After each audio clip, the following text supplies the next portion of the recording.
Hello and welcome to episode 53 of Off the Bandstand. My name is Christian Wiggs. I am your host. Today's episode is Aubrey Logan, an acclaimed jazz vocalist and trombonist who has now made her home here on the Austin scene.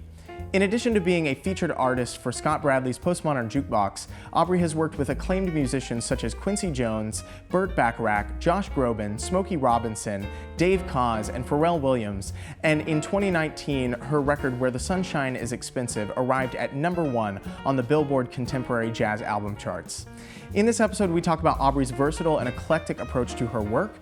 We also talk about knowing our strengths and weaknesses across every aspect of the craft, and a Russian New Year's Eve gig where they found themselves into the thick of it. Now moving on to the release of the week, this is Aubrey's fresh new release from May of this year called Standard, and this is an album that hits all of the bases. At any moment you could be listening to jazz standards, to Barbra Streisand, to Rossini, Maynard Ferguson, hymns, and Fleetwood Mac. You name it, it's probably on there. And if you want to support this release directly, you can go over to her website, which is aubreylogan.com, where you can get vinyls, CDs, and digital copies, and it's the best way to support the release directly. And then if you want to keep up with all things Aubrey all the time, you can go over to her Instagram handle, which is @AubreyLogan. Moving on to the Monk shows of the week, the first one that we want to plug is on Thursday, August the 12th, which is the Central Texas Jazz Workshop Clinicians Showcase. A couple days later on Saturday, August the 14th, you'll have the Michael Malone 5, and then the very next day you'll have Captain Kirk on Sunday, August the 15th. There are tickets available for the limited in-person audience available at monksjazzclub.com, and then you can tune in to the Facebook and YouTube live stream pages where you can keep up with all the shows that are happening here at Monks Jazz, here on this very stage. And then go check out and support Aubrey's new release, Standard, that released this year over at aubreylogan.com. So that is it for all of the plugs and all of the shows this week. Let's dive right into today's episode. Here is episode 53, Aubrey Logan. This is Off the Bandstand.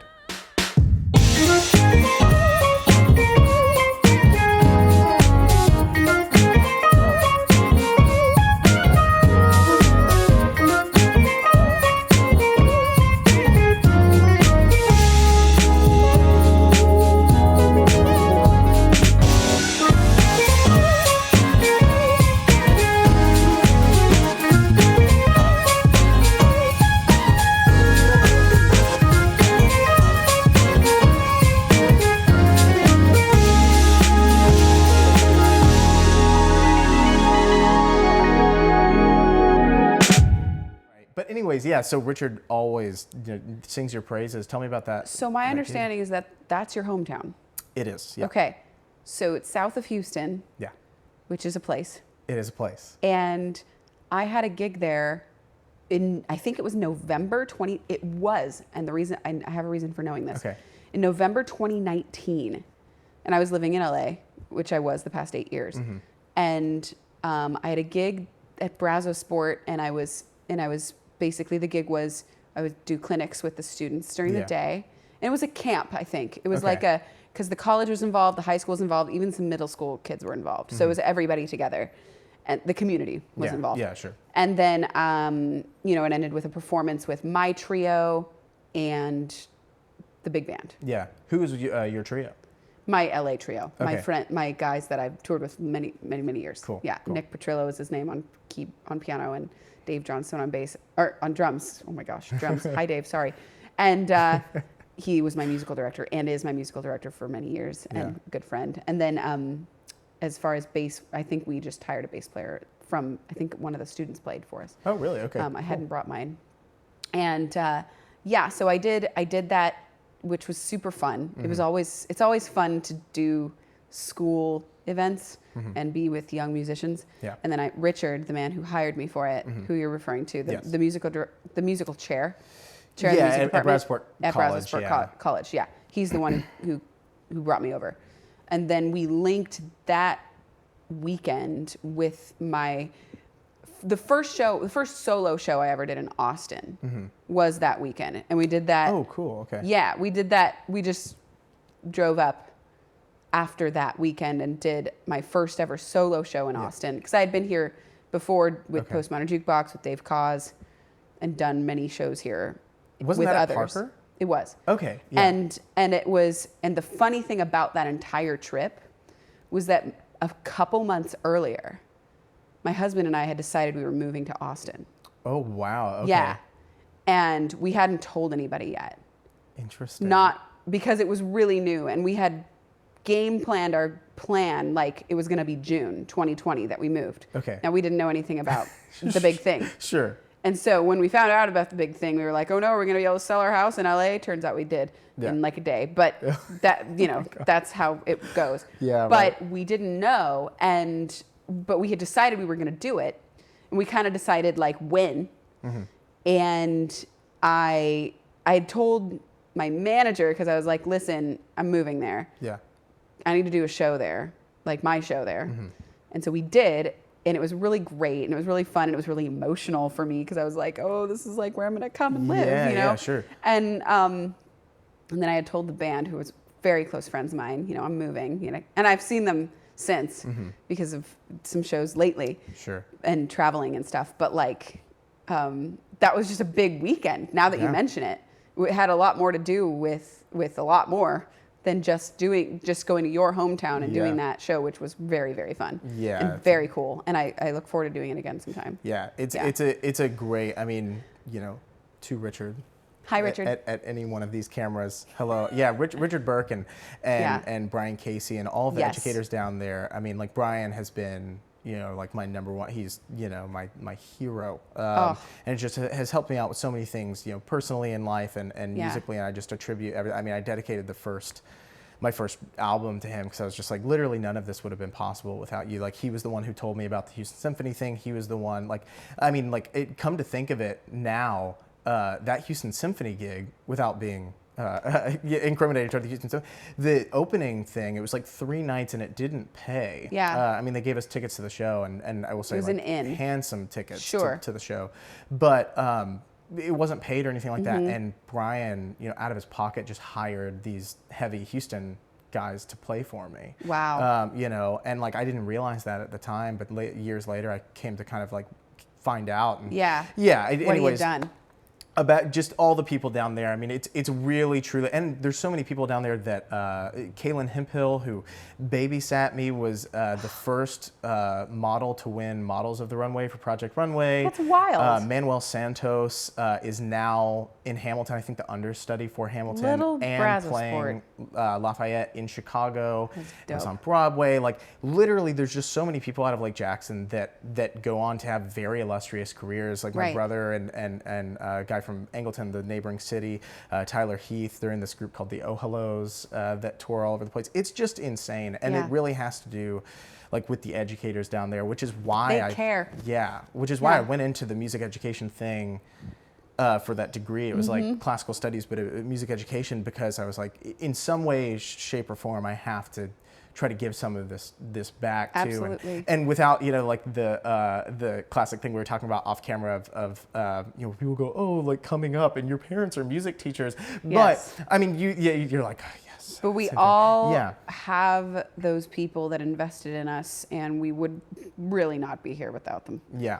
And I can't count how many have done that for me, have done things that have encouraged me in ways that if it hadn't happened, I don't think I'd be doing any of this. Yeah, so. Truly. And I know you have it too. Yeah, it's. Hi, Richard. Yeah, hi, Richard. Yeah. We're gonna supercut all the hi, Richard, hi, Richard, right. hi, Richard. I'm gonna send it to him. Exactly. Another thing that we were talking about that I want to specifically talk about, like the vocal style, because I think you and I kind of come from at least what I hope is a similar school of thought on, like, I was listening to standards on the way over here, and I was listening to this morning, getting ready, I was listening to Where the Sunshine is Expensive. Again, not to regurgitate what the Jazz Is person said, but that's such a good title. Thank you. But you are in the same school of, like, Kurt Elling, like a master of that straight tone and then vibrato thing, because it really just like cuts through. I think a lot of jazz singers sometimes really just want to be very flowy, and that's also fine. Like everyone's bag is totally fine, but there's something about it that just like, there's like the band and then the singer, but whenever you use that straight tone really cut through, it just feels like you're an integral part of whatever ensemble that you're in. Like, is that a conscious decision for you to utilize that straight tone, or is it just your ear picking up on what sounds and feels good?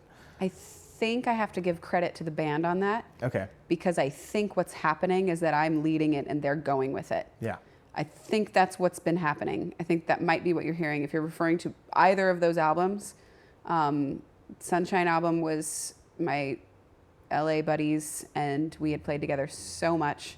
And then the standard album was guys here in Austin, and they're just world class, but they listen. Yeah. And I mean, Daniel DeFore is playing drums on it, and Sean Giddings is playing piano on it, and Sam Pankey on bass. So they're good listeners. I think what's happening there is, I don't know that I guess I'm doing some of it on purpose.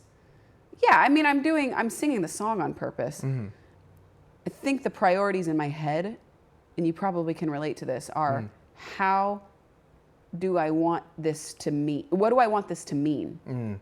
What do I want these words to mean? Yeah. And singing is just, you know, to quote Elf, well, saying words just longer and louder. Yeah. Yeah, you know, sure. And so when you're singing words for a long time, one word, one syllable for a long time, it's a little odd. Yeah. You know, it would be odd to speak like that, Yeah. but to sing like that, you can shape things with, you have a lot of possibilities. There's vibrato, there's no vibrato. There's loudness, there's softness, there's breathiness, there's clarity, there's all of the above. Yeah. You can use them all. And I don't know that I'm saying to myself, okay, now do a straight tone and then wiggle at the end. I don't know that I'm saying that to myself as much as I'm saying, oh my gosh, this word means so much to me and probably means so much to someone else. And out comes straight tone and then vibrato. I don't know. You know, and then of course you relate to this as well. Growing, you pretty much have to be careful what you listen to between the ages of like 13 and 21 because whatever it is, you're never going to stop. Yeah, and that, yeah. I can, you know, you mentioned Kurt Elling, and that was a person I listened to on repeat. And when I got my driver's license when I was 16, what that meant for me was freedom to listen to whoever I wanted to in the car. Amazing, yeah. And so I would listen to him all the time. And then thanks to my parents who did, you know, I'm listening to music of the 70s. I wasn't there in the 70s, but I'm listening to Karen Carpenter constantly. And I'm listening to Whitney Houston. Those are two very different singers, but two very good singers. And they treat things differently, but the point is the same. They're trying to get a meaning across to you, and that's with their body, with their gifts, with the way their voice sounds, the way they're inclined to. But they both have the goal of making these words mean even more with their voice by singing it the certain way. Yes. And so I probably mix up a lot because I did get exposed to so many different kinds of singers so early on. So I'm probably drawing from various people. I'm sure Kurt Elling's drawing from various people. Oh, yeah. And that's probably what's happening. Yeah, no, that's beautiful. You know, one of the things you were saying is like this word is so meaningful to me. That to me speaks that you are being fully present in that moment, that it's not like premeditated. I mean, yeah, certain arrangements and certain things where we're like, oh, I want to go to this because it's a powerful kind of like finish or whatever. That might be premeditated. I've done that. Oh, yeah. Yeah. I do that. I mean, we all do, right? We should. Especially because if we're ever on camera or it's like a big show or it's sold out crowd, you want to make sure that like you're leaving a healthy balance of things up to chance for like magic to happen in the room, so it's not all manufactured, but at the same time you want to make sure that people, you know, we were talking about interviews, you know, sometimes they are super structured, sometimes they are not at all, and sometimes those extremes can feel very, very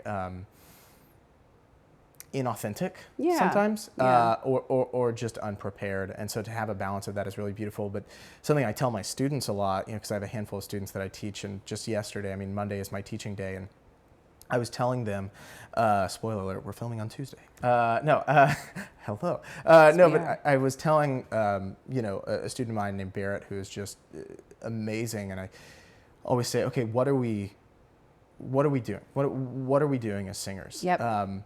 Ultimately, what are we doing? And, you know, people give these answers of like, oh, we're trying to, you know, speak on pitch, or we're trying to sing beautifully, or all these different things. And Barrett is just really, really insightful and just gets it. I mean, he's going into the 9th grade and he just young kid has it. That's great. It's so inspiring. That's encouraging. I know it truly it has brought tears to my eyes just thinking about it, because it's like, when you see the light bulb go off, and especially it's just so natural.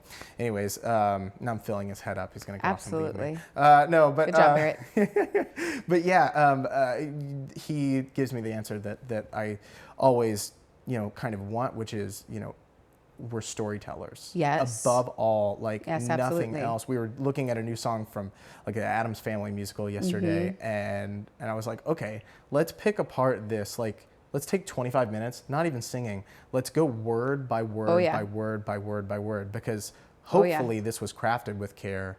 Yep. So how are you going to tell the story as a singer? Is it just your voice? Is the camera on? Is the camera off? You're acting with your face. You're singing, all these different things. So also, I'm curious, you said you were listening to Kurt Elling a lot. Out of curiosity, what record was it at the time, if you remember? Oh, all of them. But I would listen to My Foolish Heart all the time. This Time It's Love. That one, that record. It was that one a lot.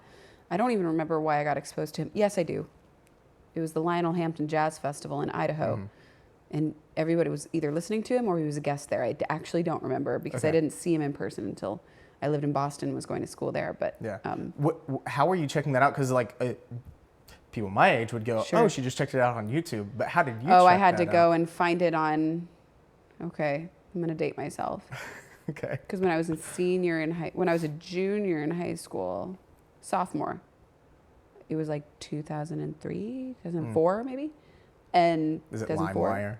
Huh? Is it LimeWire? Yeah, it was like LimeWire. Wait, but no, and real? I went to a store and bought a CD. Okay. I did, but I found him. I Googled. Yeah. I was Google was my favorite thing, because I love useless information. So I Googled, and then I went and found it in person somewhere. But and there was LimeWire, and I had the first iPod.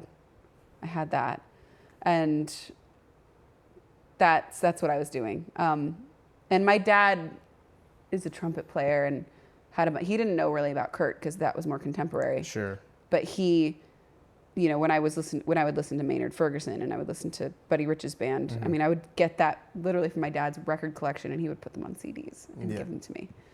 And I would take them in my truck that I inherited from him. Nice. And listen. Big truck, small truck? Small truck. My family, after I inherited it, for some reason, my family started calling it the Bashmobile. Not quite sure. Okay. Why?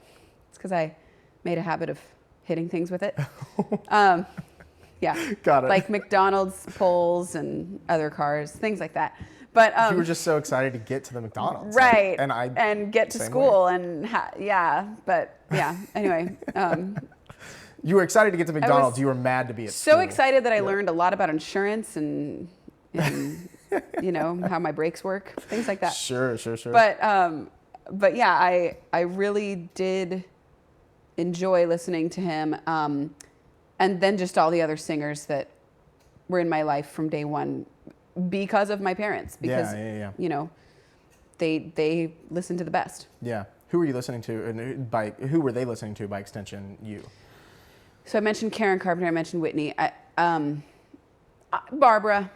They were listening to Linda Ronstadt all the time, and she's versatile as they get. As far if you're talking country, she's got it. If you're talking jazz, she's totally got it. Yeah. And they were listening to good country. They were listening to a lot of Dolly Parton and Emmylou Harris and stuff. And then Johnny Cash and a lot of classic, a lot of the Eagles, a lot of James Taylor. So I was getting all this songwriting influence as well. Yeah. And then my dad's a jazzer, so we were listening to all of that. We were listening to all the Vince Guaraldi trio stuff. Yes. We were listening to Thelonious Monk all the time. We were listening to Monty Alexander all the time. Yeah. We were listening to big bands. We were listening to Count Basie. Very eclectic. And as a kid, I just thought it was normal, because when you're a kid, you think whatever you're given is normal. Right. I went to school, found out I wasn't. But what was everybody else listening to? Oh, the Macarena, I guess. I mean, which is great. And Spice Girls and NSYNC and Backstreet Boys, which are wonderful. Yeah, of and but yeah, not that. But I did have a good music program in middle school. I learned, I was singing first. We talked about we touched on the musical theater thing, but I was get about into it to for you. ask about that. Yeah, because we have that similar upbringing. So where the Clarion is, the Clarion's here, the college is here, and then there's this, like, for people who don't know what it is, it's a very mysterious, just kind of like big building that's like across the parking lot. So that was my home growing up. My mother is a choreographer and a singer and such, and I think she was actually, I was telling somebody this yesterday because another one of my students was doing a tune from Godspell, and I think my mother was pregnant with me while she was the featured dancer in and was choreographing Godspell. So cool.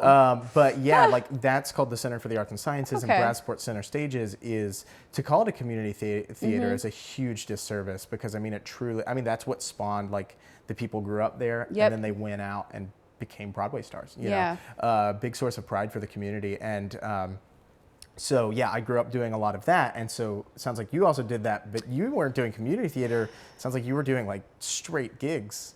Yes. So it was a short time in my life, very short and very early on, yet very impactful. Okay. So best way I can tell the story is where I grew up, which was Snohomish, Washington, is where I grew up. About 40 minutes northeast of Seattle. It was a great place to grow up. I sang at church, and I sang in school events as often as I could. Any place I could. Yeah, sure. Because I had to do it. But we didn't live in Nashville or New York or LA, where you just go take your little kid to a record company and sign them up, you know, or whatever it is you do. And my parents were very supportive, and I was just aching to get on stage and sing and do more. And so I did everything I could. And what they found that was available to us were local theater auditions. Okay. So I did that, and I did some community theater in the form of a kids program. Okay. But that kids program had opportunities that fed into the big professional theater. Okay. And one in Seattle called the Fifth Avenue Theater, and one in Issaquah, Washington. I know you Washingtonians know how to say that. Called the Village Theater. And they would basically, when the big theaters needed child roles to be filled, they'd go and do auditions in the kids' programs. Okay. And that's what they did. And so that's how I got my first like gig. Yeah. Understudying in the Secret Garden. Then I got the role in the Secret Garden at a different theater. And then, a play called Eleanor, a musical called Eleanor, which was a new musical about Eleanor Roosevelt. I was in that, and a few others. And that was so fun for me because I don't know, you probably enjoyed the same thing about it, that it was just so nice to learn at 11 and 10 and 12 years old how to prepare. This is your job. Yes. You rehearse, you prepare, you play to the audience, you take direction, you rehearse it again. And then you do it night after night after night for months. Yeah. And I missed a lot of school, but I would, since my parents were teachers, I didn't like get a tutor. I just kind of did the work. Yeah, sure. And I remember the WTO riots were going on when I was about 10 years old. My mom or 11. My mom had to take me. I don't know if this would happen now, but my mom took me during the riots to a police officer. The police officer escorted me to rehearsal. Oh, I remember this. My gosh. I remember this. Yeah. And I was like, and my mom was like not telling me what was really going on because I don't think she wanted me to worry. And So you're going to do this ride along. And you might see some tear gas. Oh my God. No, the police officer walked me there because it was short, but she could only go up so far to wherever this roped off place was. Yeah. And he would take me from her to the rehearsal one time. I think it happened once or twice. I'll have to ask her. Okay. Anyway, I don't know exactly. It's a little fuzzy, but I remember it going on and my parents being really concerned, but I didn't really know why. Yeah. Anyway, useless piece of information, but that's great. When it happened. You can go look up the year. Yeah. But we'll just have it flashing at the bottom of the screen. And anyway, so then when I was so I got, that sing real loud exposure and real clear very early on. I was also in the Seattle Children's Chorus, which was also great because it was group singing. Wonderful. Yeah. And I got all that exposure. My mom even directed the Snohomish Children's Chorus and all sorts of stuff. And then when I was 13, 12-ish, I was like, I want to go back to school and not do this. And I'm aging out of some child roles and whatever. And so I get to school, middle school, wonderful time to be alive, and wonderful self-conscious time to be alive. Yeah. And all my friends in the smart, weird, geeky kids classes were in band. Okay. Funny. And I wasn't. And my mom was the choir director at my school, so there was no way I was going to be in choir. And they had a lunch hour that was separate from the rest of the kids that were my friends because of the band schedule. This was why. Yeah. So I'm coming home crying every day, not saying why, and I'm just sad. My mom finally digs in and figures it out. And, you know, you're a hormonal 12-year-old. Yeah, sure. And then she realizes, oh, you need to, well, why don't we switch your lunch? We can't. I have to join band to do that. Okay, well, why don't you just join band?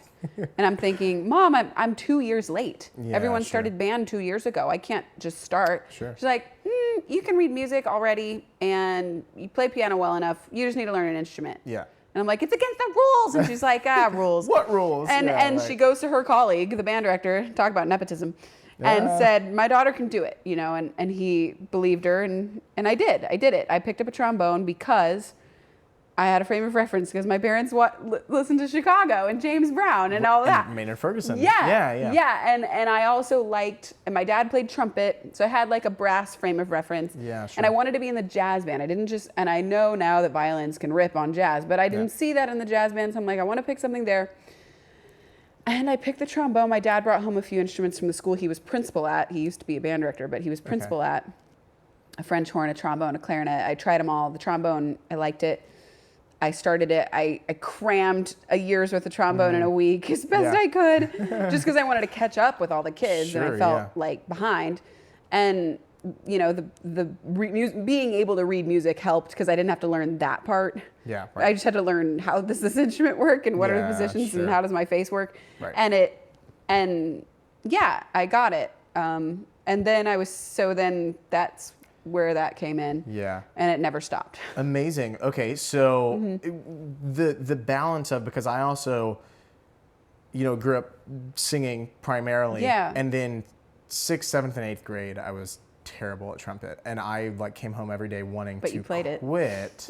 Yeah, well, I wanted to quit every day, and I wanted to go be in home ec for one reason and one reason only. They were eating cookies during the school day. Obviously. You know, and then I found out they were like, oh, they're making actual like dishes of food. I was like, screw this. This is where I need to go. Like, I don't want to taste brass. I want to taste like sweet, delicious cookies. Food, right? And my brother was like, no, you have to stay in, because my brother was a percussionist, and he was 3 years older than me. And he was like, you have to stay in. You have to at least do 1 year of marching band. I promise. That's when it gets better. You have to do that. And so then I started in high school. You know, I remember every freshman was assigned a senior, and my senior, shout out to Hayden McElroy, he was like, all right, so you're trying out for Fish region, like the freshman. And I was like hell, like I can't read any of that region music. It's super hard. And he was like, no, you're not doing it. It wasn't even like, I won't be your senior if you don't. It was just straight like, you don't have a choice. Sure. And you know, high school, very tumultuous time, beginning of high school for me. You know, I was like, you know, I was that guy where like everybody would say something funny, and then somebody else in the group would say something funny, someone else would say, and the whole time I'm like, all right, what's gonna be the next thing that I could say that's funny? And then I say it, and it just falls completely flat. So like, it was a big like me wanting to like find acceptance and all these different things, and then, I mean, it just became an identity after that. Like I completely dug in, and Brian Casey just fostered everything, and I decided that was going to be my primary, because that's also when my voice was changing, and I was like, oh, I can't, and I was like the high tenor a little confused, and then I was like somewhere in between a baritone with a very small range, and I was like, I don't know what to do with this, but the trumpet doesn't go through puberty. Hope, by the way. But there is, right? Don't worry. Yeah, I was like, the trumpet doesn't go through puberty. Like, this isn't going to change. Doesn't. So like, let me, you know, and I never had braces either, so I didn't have that uphill battle. And but then, you know, in jazz band, later half of high school, that's where Brian was like, hey, you should also start singing with the groups and stuff like that. And so I tried to marry the two and figure out what was going to be the primary. So what did that look like for you, even through like deciding what your instrument was going to be in college at Berkeley? I mean, I was raised a singer. I don't know that I had to try very hard to make that kind of the star of the show. Mm-hmm. It sort of just was. Okay. What I had to do was learn how to play the trombone. Yeah, sure. Because it's hard, and it's still harder for me than singing, much harder, and takes more time. Yeah. To do it well, at least for me. I know people have said the opposite. It's just that's how it was for me. Yeah. So, I mean, I'm a singer who plays the trombone. That's just how it is. And that's how you think about it, as a singer who plays trombone, or do you think about it? That's how I think others think about it. Okay. But I might be wrong. I might be entirely wrong. Well, I mean, it depends on who you ask and what they did before they met me. Quite honestly. Sure, but like, you know, I guess like that is important to kind of know what perception is, but like, I don't care about anybody else's perception. Don't care. How do you feel about it? I feel like that. Okay. I feel like that because I know which one is harder. Yeah, sure. And I know which one to this day is harder. Is more, trying, and that is the trombone. But I think that's just how it is. I don't think that any reason. Yeah, I just think that's how it is. Yeah. So I just put all my effort into playing the trombone because it requires effort. Yeah. And quite honestly, singing not so much. Sure. At least for me. Yeah. And not nearly as much. Yeah. And music requires effort, but the actual making noise in a somewhat nice way doesn't. Yeah. And so I just did my best to learn how to play it, and of course made all the mistakes everybody makes, like practiced only the things I was good at and neglected the things I was poor at, and learned the hard way, just like a lot of people still learning the hard way. Yeah. And then I just got into it was all at one time. Yeah. So as much as I was focusing time on learning the trombone during my adolescent years, I was also holistically constantly thinking about my show. Okay. How will I make this my show? How will I sing, and how will I envision this show? Like whether it's with a big band or whether it's with a small group, I got to learn how to solo because I'm going to have to solo, Sure. So I did. I got to learn how to sing and then pick up a horn, because for some reason in my head, nobody ever told me to do that. Yeah. I was just like, well, I play this now, so this is what I have to do. I just have to learn how to do that. Yeah. That's what this show that had never happened will be. Yeah. And then I also thought to myself, I was overwhelmed by my vision, and still am. It's still I still cry about it to this day. But I would when I was to tangent for a second. When I was 6 years old, my mother still tells the story. When I was 6 years old, before any musical theater even came into the picture, and before any trombone ever came into the picture, I was crying in my bed at night after she had put me to bed, and she came and asked me why I was crying. And apparently I cried. I actually do remember it. I cried to her, and I said, "Mom, where am I going to get a band? Oh my God. Where am I going to get a piano, bass, and drummer? Who's going to do the lights?" Oh my God. And my mom didn't know where this was coming from, because I just was overwhelmed. I just was in my bed thinking, well, this is what I'm going to do. So and guess what? I'm still crying about the same things. Yeah. Because these tours are expensive, and the shows are hard, and people are busy, and not much has changed. But anyway, I was thinking you're much more secure in that vision. That vision is realized. Sure. But yes. But some of it's happened. Yes. Yeah, sure. A lot of it's happened. The motivators have not changed. No, and it still is hard to get a band because people are, logistics. But I was, so even then, so when the trombone came into the picture, it was just kind of more the same. Yeah, it was just kind of like, and then it was like, and then I remember listening to the Whitney and the Stevie Wonder and the Michael Jackson. I remember listening to them going, well, who wrote those songs? Yeah. I remember, and then I had to go look it up. And then I'm like, but, well, they got somebody else to write them? Yeah. And I remember thinking, at least that in my head, I didn't know the stories or anything.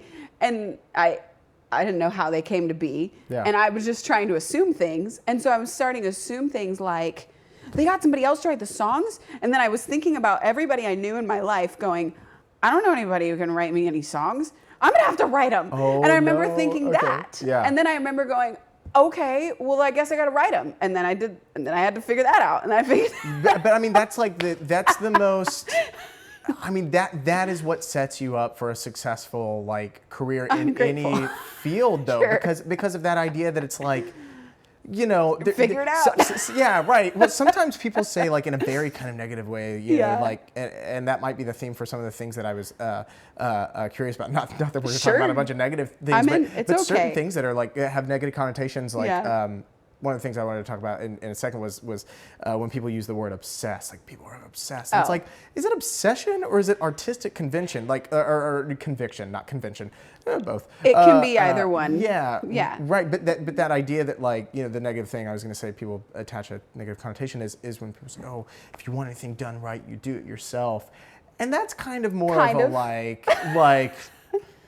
Yeah, sort of. People or whatever, you know. But then I think that's the better way to say that is know your strengths, know your weaknesses. Right. You know. Yeah. But setting yourself up for a position of being like, I want to be able to do it all. Because I mean, like, I'll say publicly that, like, I feel like lyricism and the producing of arrangements and ideas, and I can tell you exactly like what I want, where I want it. But like, am I going to be the one to sit down and write a big band chart? No. Could I do it? Probably. Would it be as good as Thomas or David or Marco, as fast? Or that might be the main thing, or Russell or Mike? Absolutely not, because those are their strengths, and I certainly don't want to be the singer that goes. It's the, you know. Yeah.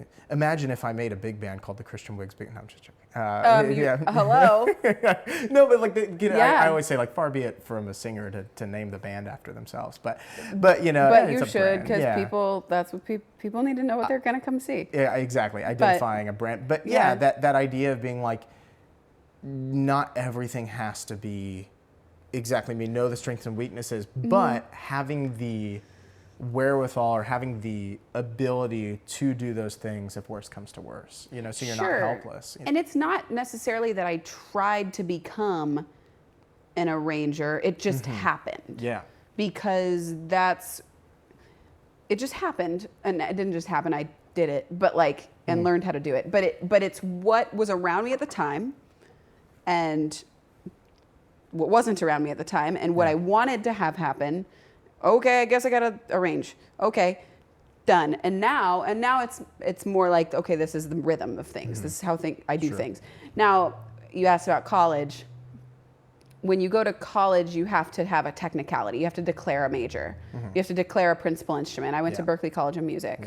I declared trombone as my principal instrument because the computer needed an answer. Yeah. And now, it did shape my life in such a way as a continuation of what was happening before. It was like, sing all the time, but work on the trombone. Yeah, right. Like, sing which is exactly what I did. Yeah. And I still do. Yeah. Like, I went to the vocal faculty, auditioned on voice as like to get placed. Like, after I'd gotten into the school, like after I'd gotten the scholarship, they had like some auditions to like get you in a certain class or something. Okay. And so I did those. One of the singers at the school, he wasn't even really a singer. He doesn't even call himself a singer. His name is Bob Stoloff. Okay. And he taught Bobby McFerrin. But he's a drummer who taught Bobby McFerrin like scatting. That checks out. By using the book Syncopation for the Modern Drummer, which he taught me. In private lessons that I paid for outside of school, which I'm getting ahead of myself, because he said, don't do the vocal program here, because don't worry. Yeah. You're not gonna stop singing. Yeah, right. Just pick the trombone. Yeah. There were like 12 trombone faculty at the time I was there that any school would have given anything to have one of. Okay. And I got mentored by Phil Wilson for the most part, who was in the Buddy Rich band or who was in Woody Herman's band most of the time, and just a patriarch of Boston music community. Yeah. And like, he arranged Mercy, Mercy, Mercy for the Buddy Rich band. So being around like that arranger brain that I was already trying to be around, and such a beautiful trombone player. Hi Phil, how are you? And he's... That was so direct that I felt my instinct want to go, hi Phil. Oh, hey. I know there's no one else in the room. And we stay in touch to this day. So that's sort of the answer to your question, I guess. Yeah. Beautiful. Yeah. It's very encouraging, I think, not only for me, but for musicians everywhere to hear about this kind of defying of limitations, right? Like, and I feel like that encapsulates like everything. Just don't put me behind a soundboard. Yeah. Okay. All right. Don't give me a microphone and ask me what kind it is. Okay. Got it. Perfect. I have limits. Perfect. We'll say that part quietly. And it's like, I know. Oh yeah, I'm very versatile, but I have limits. No, I do. Yeah.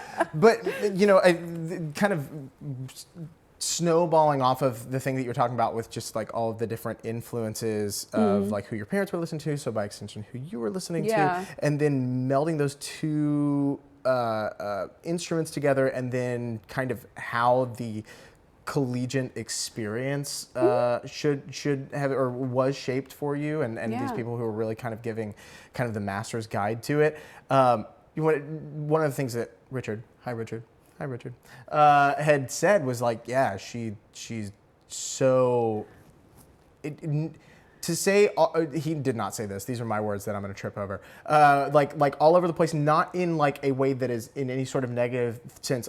You truly will not limit yourself where you're going to go. And like I was listening to standards, and I would just put it on. And I wasn't looking at the track list, and I just like to listen to things straight down to get the full. Because obviously, I appreciate that. You put it in a certain order for a specific reason, and I want to honor that. And I was like, Rossini? I was like. Yeah. What? Like, because I mean that's my college experience. Yeah. So I mean, there's literally like I should also note that I was listening in the terminal, and I had my AirPods on, and I put on like the noise canceling thing, and I got to The Way We Were, and obviously just so beautiful. Sean sounds so good, and obviously you sound so great, and. It got to the end where it's like, the way we, and perfectly, when you didn't sing, I heard like an eagle cry, like a, like whatever. But I was like, I know what you mean. No, like quite literally, I was like, that's an interesting choice. And then I heard it again, and I was like, that one didn't really fit. Did she put that in there? And I take out my AirPods and look behind me, and someone's playing a slot machine behind me that every time they win, it was an eagle cry.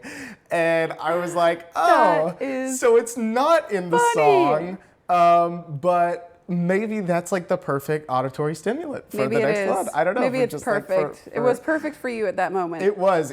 I mean, it truly like could not have been mixed in. You were in Vegas. Better. Yes, I was in Vegas. It could not have been mixed. Like an engineer could not have like timed it more perfectly. Oh no. It was very funny, at least for me in that moment. That's hilarious. It just did not take away from the beauty of the song at all. But yeah, so I mean, like the standards. I was like, okay, someone calls the record singular. Standard. Right. Thank you. Yes, standard. And then I'm listening. It's like, okay, so there's standards from the 30s, jazz 50s, the standards, 60s. and not there's jazz Rossini. standards. There's him.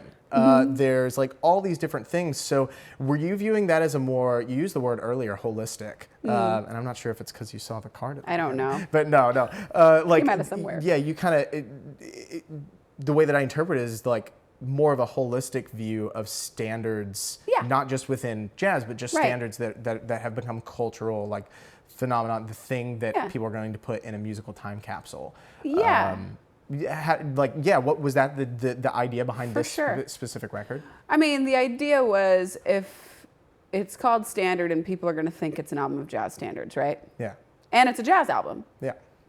So, but I'm not going to like make an album of jazz standards. Yeah. Come on. Yeah. I mean, maybe I will. But it's half the album's jazz standards. Yeah. Or so.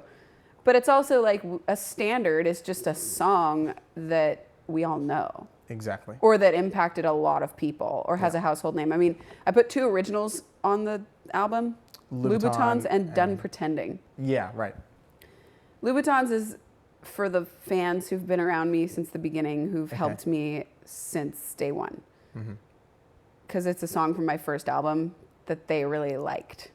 Oh, so that's why it's Louboutins 2.0. Yeah. Got it. And we did it in an acoustic way. Because Okay. the first one has all this gated reverb on a snare and like Okay. doubled vocals, and it's a pop thing. Okay. And like I did that for them and kind of for me.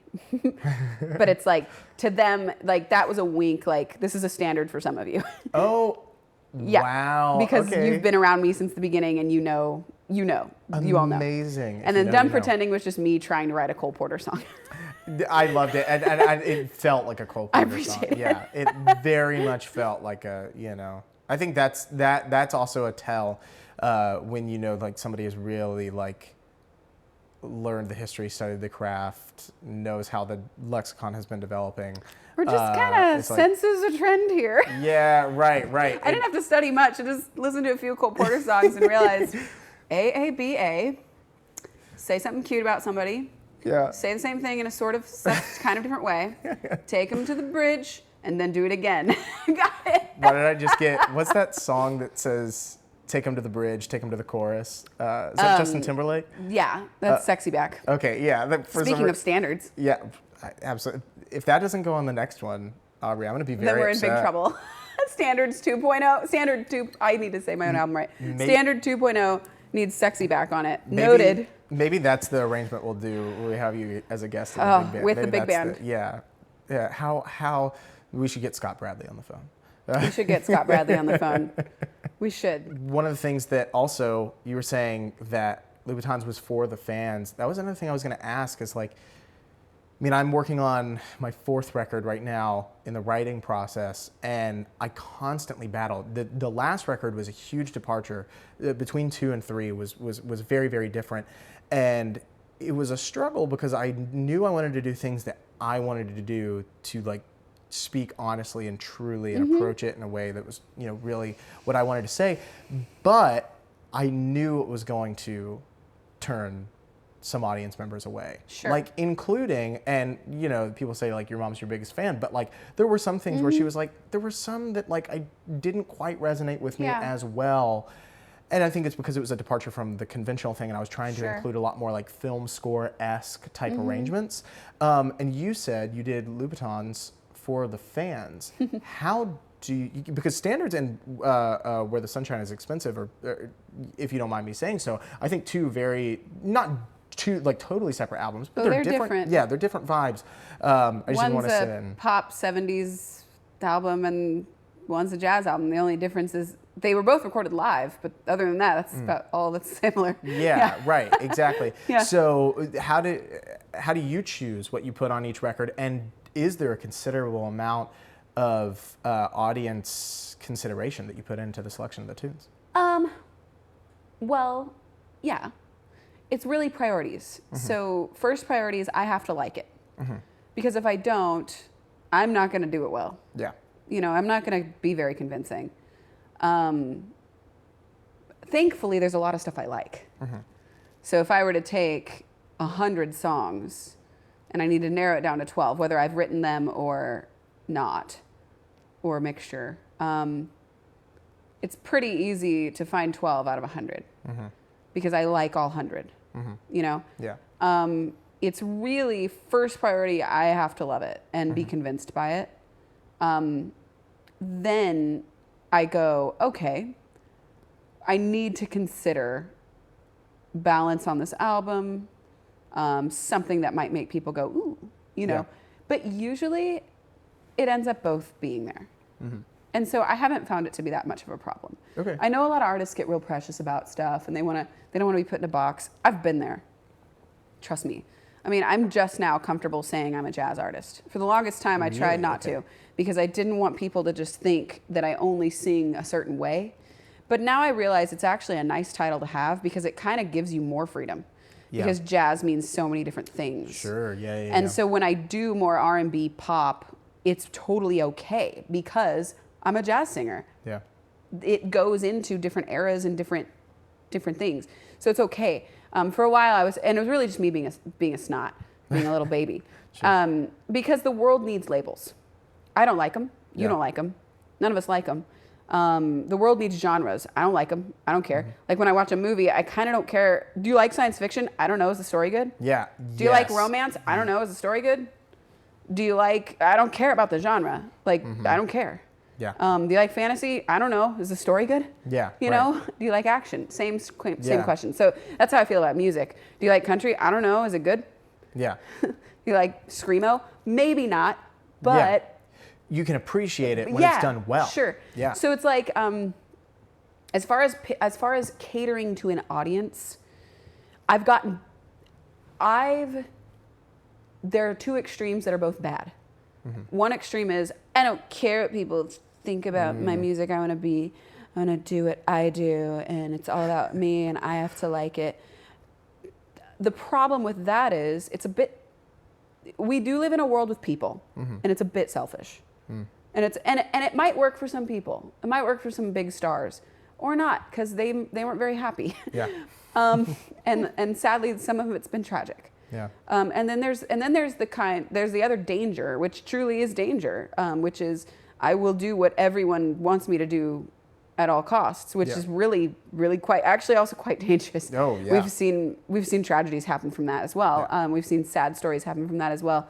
And then there's this great place, I don't even want to say in the middle, it's like a totally different place of like, no, I am grateful for the music I'm able to create on my own that I like.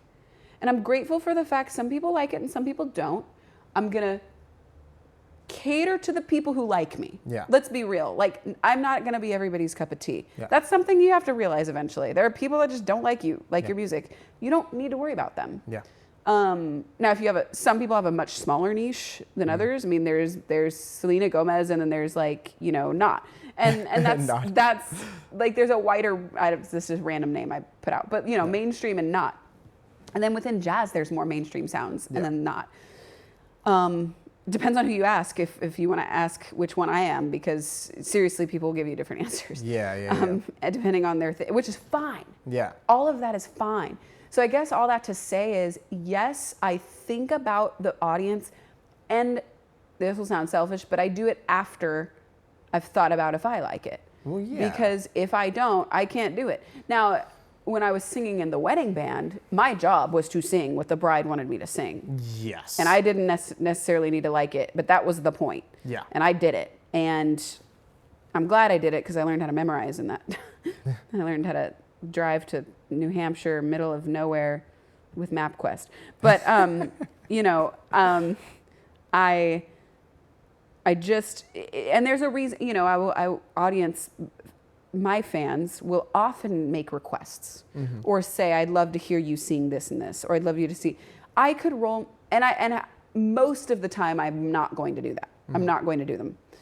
Now, that's not anything mean towards them. It's also the kind of artist I am. I do covers, but I'm very selective about them. Yeah. Very selective, especially when I'm doing them as me, as Aubrey Logan doing this. If I can't believe in it or put myself in the shoes of it, I will absolutely not do it. I am representing myself with all my beliefs, with all my not beliefs, and I won't do certain songs. Even in like the realm of Postmodern Jukebox, I won't. And Scott's always been very respectful of that. And like, I just can't. And then sometimes there's just no point. Yeah. And I'm like, well, I don't still have time. I'm writing other things, but I will still be thinking about the audience as far as like, I want them to feel this. I want them to know, I want them to. And if my normal, typical audience won't, I want somebody else to. Yeah. Sometimes I'm going to lose people. Yeah. But it's just about a give and take. It's like, how much are you willing to lose? Yeah, right. And maybe it's a lot, maybe it's not. Maybe you're willing to take more of a risk sometimes. Maybe there's stuff I've done my mom doesn't like, and my mom's probably got a better taste, she's got better taste than anybody, and I can run things by her. Yeah. But she won't like certain things because they'll be a little more niche-y. Okay. But like somebody else will. Yeah. But it'll be at the sacrifice of someone else. It's just, am I willing to? And then we got to make a living somehow, and sometimes getting too niche-y is getting too niche-y. Yeah. I mean, it's like it's one thing. Like it's one thing if you have like people in every kind of like opinion corner saying one thing. If everyone's saying one thing, maybe it's time to like listen. Absolutely. But again, Absolutely. there's very rarely a case where you put out a record and everyone pans it. Sure. That just doesn't really happen. Now, No. again, you got to I think, like you said, it's like you have to like it first, because I can't imagine listening to, I already talked about the way we were, but it's worth repeating. But also, I can't imagine listening to Doxology, or even going back to the last record. Oh gosh, what's the? Again, I just listened down. Was it a cover or was it a original? I was going to ask if the majority of them were originals on that. That one I know was. that 139. That was an original, but it quoted. It quotes quoted Psalm him. 139. Yeah. But I wrote the song, but the beginning and the end were "Oh How I Love Jesus." Yeah. And then the middle was my song. Yeah. Right. Yeah. And like I can't imagine you doing those tunes not emotionally, physically, spiritually, You're right. mentally invested. Like You're right. So yeah, that idea that like our audience dictates what we do. You're right. It is this balance. It's this beautiful balance of trying to make sure that people are invested, but you're not alienating and you're not catering too much. And yeah, I think that's the brilliant thing of it. I'd rather think of it, instead of worrying about alienating someone, I like to think of it as I want to serve these people. Because if I think about it as I'm going to alienate them, then I'm going to get scared of displeasing someone or whatever. But you can serve people and they won't be pleased. Yeah. And it's okay because you did something generous for them. Right. And, you know. Yeah. This is something that might be a little aggressive of word to say. But again, I talked about Pete Holmes, and one of the things he says on his show, You Made It Weird, is he's always like, I want to be wrong in real time. He's like, I want to be called on it, you know? So like, I like that idea of being totally vulnerable and kind of thinking out loud. Oh yeah, we're all making this up as we go. We all make mistakes. Right. No, there's a teleprompter here, and here we have scripted the entire obviously. hour. No. Yeah. But yeah, the word that I was going to say that maybe sounds aggressive, or at least just maybe too much of a position of like made up authority, is like challenging your listeners a little bit too. Right. Because yes. it's no, not too aggressive at all. Yeah, because like the devil's advocate kind of thing in my head, to say the word challenge, it screams to me like, oh, now you're saying that you need to educate them or whatever. But then again, you are put in a position. You are. Not everybody else is making records. Like everything is so profoundly subjective. But at the same time, like there are things. I mean, there have been things that Kurt has put out that like. I mean, there's not a single thing that he does that I don't respect or that I don't like fully love. But there have been some things that I've listened to and I've been like, this album's a little harder for me to get into. It's not really in my like palette of what I've been listening to. Like Passion World, for example, which he put out in 2013. You are a real fan. I can tell you it all, baby. You are a real fan. Yeah, like that one was the one that took me the longest amount of time. Sure. Save Only for Close Your Eyes, which was his first record in '95. Yeah. But yeah, and it was because, and then once I got around to it, I would listen to that nonstop because I had acclimated myself. But if he hadn't challenged me in that way, especially with that kind of world music, because that's what Passion World is, it's a bunch of different languages and Matheny tunes and U2 tunes and traditional German, leader and like all this. It's over stuff. My head, honly. Yeah. Well, I mean, I don't know if it's over your head. Well, you did Rossini, So sure, but it's not. Yeah, but Rossini's quite diatonic. But yeah. But and that was partly comedy. But tell me about that. Just very briefly, tell me about that too. Like okay. So what Christian's talking about is a song on the album Standard that is a standard in the opera world. And so on my first album, Impossible, I did Habanera. Okay. And the reason I did it is because the melody's so freaking good. Yeah. And it's infectious. Yeah. And people know it. And it's beautiful. Yeah. And it didn't need to be on a cello. Ba, ba, ba, ba, ba, ba, ba. I heard castanets, and they did. I mean, it's kind of jazzy. Yeah. And it goes from major to minor and in and out, and like, it's cute. It's a hit. Yeah. So we did it, and it was real fun, and it was a challenge for myself. Speaking of challenge, and then and I had you know, when I was a teenager and I was studying opera a little bit, I was told you can't sing any mezzo soprano stuff. You're not a mezzo. And I'm like, that means an entire group of songs are like out. Yeah. In the opera world, yeah, it kind of right. Sure. I remember Actually, one time. yes. One time I brought in Ronald Eulin, who was my professor, who is like an opera star all throughout Europe, performing every major opera house. Yeah. Like he would be like, "Hey guys, sorry I can't do lessons this week. I have to fly out to go do X opera. I'm flying in on a Thursday night. We're rehearsing for 4 hours on Friday, and then we're doing it the whole weekend." He must have known them all. Oh Man. yeah, he does. You know, he literally goes in. The only thing he goes in to do is just blocking for that 4 hours. Right. And he's like, we're good. But I remember one time I brought in. I don't want to guess. I just remember it was something in my freshman year, and I brought it in. I really liked the tune, but I found a version that was a third down. Right. That somebody had transcribed, and I brought in the sheet music. Yeah, and he looked at it and threw it on the ground and went, "What else you got?" Yeah. And he wasn't being, an ass. No, they just don't change the key to anything because they Yeah. are respecting the classical composer's very specific wishes to keep it in a certain bright key, a certain thing. And I'm used to jazz where it's like we change the key for any reason, and pop bored, we check we change the key anytime, and the song is truly movable all the time, and it's supposed to be. It was meant to be. Right. Now these operas, they weren't meaning to do that. But I did it, and I did it with like not an opera timbre. I like sang it like a jazz singer, except for one note, which is fun.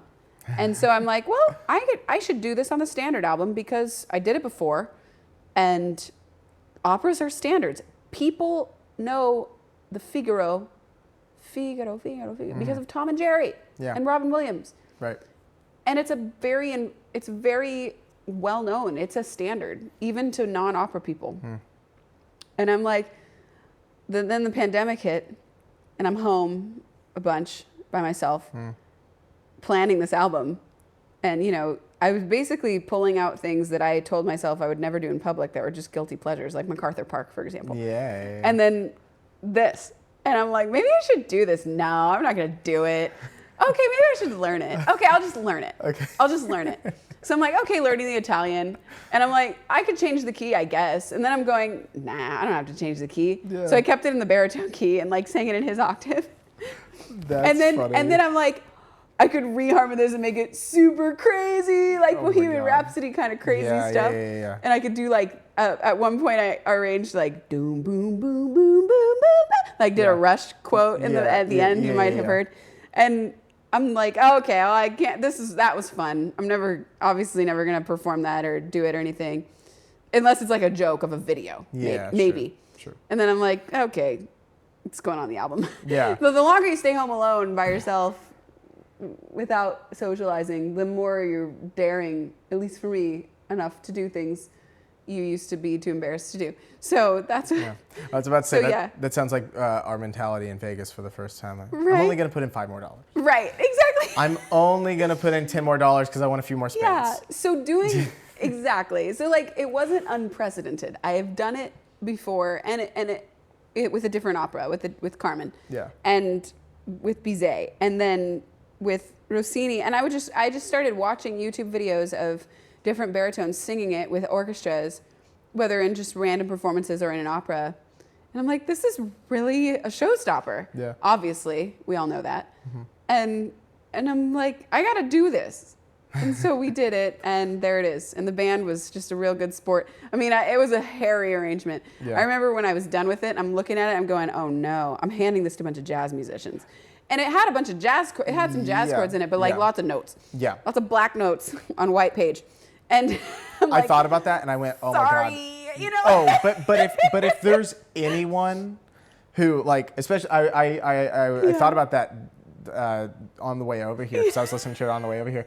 And I thought about that, and I was like, you know what? If there's anybody you could hand that piece of paper to and it'd be like nothing for them, especially quarterly, Sean Giddings. Oh, Sean handled it just fine. And then I took it to LA, and my LA band played it, and they played it just perfectly. Really amazing. They played it great, and I warned them. I'm like, guys, you don't really need to look at any of the charts except that one. Yeah. And they're like, oh, okay. And then we had to rehearse me because there's a lot of starts and stops and rubato stuff. But it was fine. Yeah. It was fine, and it's great. So that might have to be a tradition now. Might have to do another one. Yeah. Might have to do one on it. I'll be looking forward to it. I'll see what you I'll see what you do next with WC. Oh, wouldn't that be fun? Ooh, thanks for planting that seed. Appreciate you. I'm happy to do it. It's gonna get real out now. Yeah. Fantastic. Well, I want to be respectful of your time. Let me ask you the two wrap-up questions, which are one, obviously we've talked a lot about like the diverse palette of like listening experiences kind of between us both. If there is a record that you would suggest to people right now to go check out, could be anything. Could be a jazz record, vocal record, instrumental record, could be an opera, could be your favorite recording of an opera. What would you tell people to go listen to? I don't think I'm going to have to do much suggesting because the people we're talking to have probably heard it. Okay. But I'm just going to say it. It's the new Dirty Loops record, Phoenix. I didn't know they released a new You're record. going to need to get adult diapers. Oh. It's as one does when listening to the Dirty Loops. Yeah. I mean, be prepared for it to be the Dirty Loops. When did that come out? Because last year, end of the year. wow, I've just been. It's called Phoenix. It's all original music. Okay. But It's it's fine. not great lyrics, but they admit this, which makes Okay. it even funnier. Okay. Because they are, they started as a band in Sweden as session players who would have to go to the sessions, play these pop sessions, and not play anything jazzy or use much of their chops, which they have all Sure. of. And then they got together and did these covers where they did everything they would have gotten fired for. Interesting. Okay. And they basically made a pop record of cheesy lyrics that they wrote after they wrote all the stuff. And it's hilarious. Amazing. It's just so great. And Okay. it's so virtuosic. It's Dirty Loops. It's so virtuosic and over the top that Yeah. you just find yourself laughing. Okay. And then you listen to it again and you're just like, they did that too. And it's something I would want to do. I mean, it's something all of us musicians, it's pop music for jazz musicians. Yeah. But like, I even played it for some normal folks the other day and Yeah. they loved it. So Okay. it would be that. And lately, oh man, I've been listening to so much interesting stuff lately. But this one's a classic. It's just James Taylor live with Steve Gadd on the Amazing. drums. It's just, I mean, I'm sure everyone's heard it, but again, if it's been a while or if you haven't, Yeah. you need to go get it and put it on and Spin listen because it's live, great simple songs played live the best way. There's it's Nathan East and Yeah. Steve Gadd and James Taylor and The crew. you need it. Yeah. You need it in your life and it's a go-to and it's what I always listen to. Good deal. Fantastic. I'm gonna go listen to it on my way home. You're gonna Like, have such a nice drive. That's how I do it. Really Yeah. is truly. I mean, I just like finish these and I get in my car. I put that on. That's like you're Yeah. so smart to ask this. Oh, well, yeah. Well, I mean, I want people to be able to like put themselves in the shoes, and that's what I encourage is like whenever people finish this, like listen I to like at that. least one song right afterwards, so like you can associate that. Like everything that we have is associated with something. Oh, yeah. I literally the Houston Tillotson exit, I will forever cement with the Barbara Seville tune. Absolutely. Because I was exiting, and as soon as Oh, I was that's very going cute. under and I was exiting, it hit the Figaro. That is and funny. I was like, there it is. That will always be right That there. is funny. But the last question is my favorite. We've been doing since day one. Mm-hmm. And man, I need to go back and listen to Dufour's story because it was very funny. But is that we all have gigs from hell where things Ooh. go Woo! Oh no, I have it. I know up mine. the wall. Oh, well, let me not delay any further. Hit So me. is the question, what was the gig and What was the gig? What were the circumstances? What happened? okay. Hit me. So if Dave Johnstone is watching this, my drummer and musical director and friend for a long time from LA, he knows about it because he was there. It was just the two of us flew from LA. It was in Moscow on New Year's Eve, and it was one gig. Well, it wasn't in Moscow. We flew to Moscow. And it was a private gig it wasn't from hell. It was just maybe we thought we were on our way. But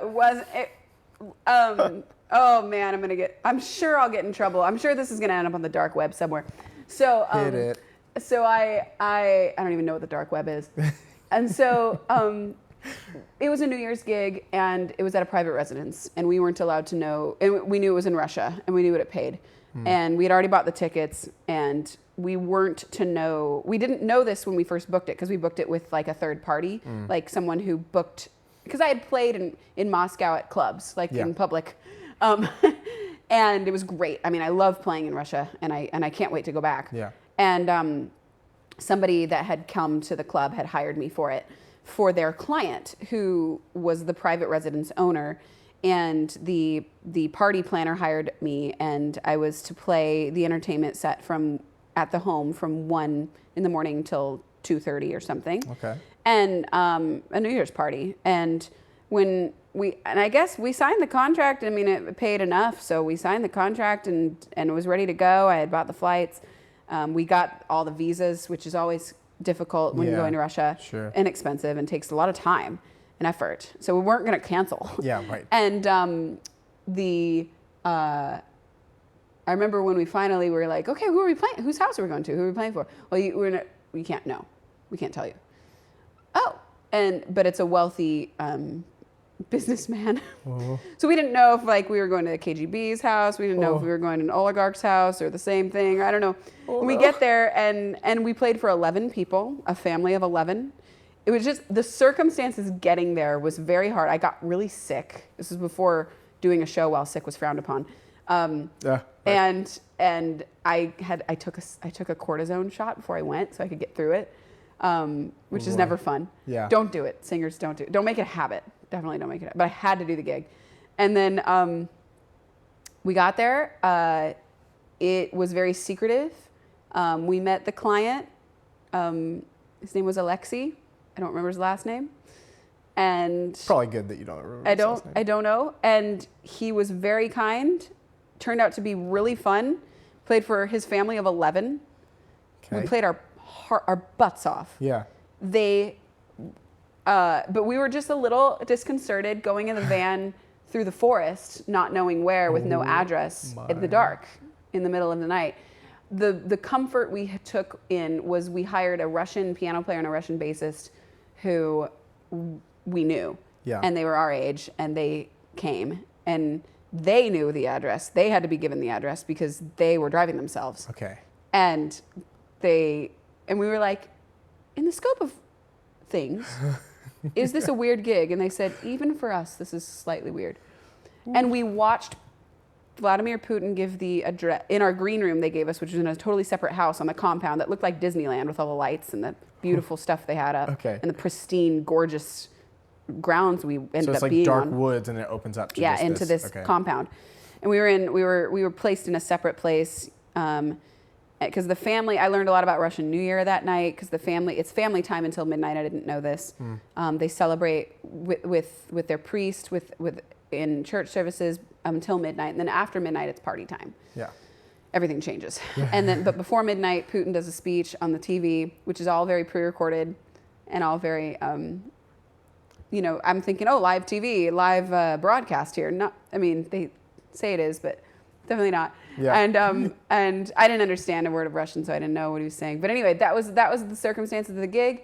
We literally we got started late because the party was partying on and they didn't get us in on time. So we supposed to start playing at 1. I started playing at 2:30 or 3. Did my whole set, not feeling very well, but we gave it our all. And then we really actually needed to catch a flight the next day. That was our out. And we needed to leave. And if we wouldn't have needed to leave, I think he would have had us there for the rest of the day because at one time, when we were done, his magician came in to do his magic show. Uh-huh. And the host grabbed my hands in as best English as he could say, "Watch my magician." And I was kind of staying there watching the magician. Okay. And then he said, and then I said, "I really, thank you. I really have to leave." And it's 6 a.m. by now. And he goes, "Why you leave so soon?" And I just remember thinking, I think your definition of so soon and my definition of so soon are not the same. Yeah. So anyway, I wouldn't say it was the gig from hell. I'm sure I've had plenty of those, but it's certainly the most memorable, most emotionally charged, and the circumstances surrounding it were, I will never forget. Wow. And it was not easy. It was definitely not easy. We flew there for 10 hours, 12 hours, 13 hours, did the gig and flew home the next day. Jesus, that sounds like kind of, I mean, this one is much more volatile, but it reminds me of David Mescatik's story, which is that he, on a Saturday night, was playing, I think in this like Tejano band, and was playing trombone, and they ended up playing for like the Cartel down in South Texas, and like at one point like the guy like pulled a gun out and like was like, keep playing, but he was having a good time, but he was like, keep playing, and kept them there until like 5 or 6 a.m. and then David went straight from that gig to his church gig to play like piano or something. Oh, of course he did. Yeah, of course, absolutely. It's like one of those things where you're like, if you just get me to my church gig, like I'll quit jazz. I'll get a desk job. Like, please, God. Shoot. Yeah. Oh man, I mean, music brings you to lots of places. It does. I will say that. I will leave it there. Well, Aubrey, is there? Obviously, there's so much to plug. On the smooth jazz circuit, aubreyloggan.com/tour. I don't know. You got it right. Did I really? You got it fantastic. Right. So everybody can go check that out. You've got a show coming up at Parker soon. I do. On the 25th? On the 25th, and if you're watching this from anywhere else, it's live streamed on Veeps, aubreylogan.veeps.com, and then lots of other shows. If you're in San Antonio, if you're in Houston, if you're in New York, if you're in the Midwest, and more where that came from. And you have physical CDs of standards. I have physical CDs, and I have maybe 2 vinyl left, but those are up for pre-order soon. Okay. And all that fun stuff. Perfect. I'm going to pick a camera. I'm just going to say this one. Buy the physical CD. Oh, be nice? Sentimental about it. If you want to be hip, have a poster on your wall that just so happens to also include the vinyl. Have that there because that's how people. That's how you get a return on your investment. Us, right? Buy in bulk. We have to buy in bulk. Right. Aubrey, thank you so much. This has been Christian. so fun. It was a ball. Yeah. I had a blast.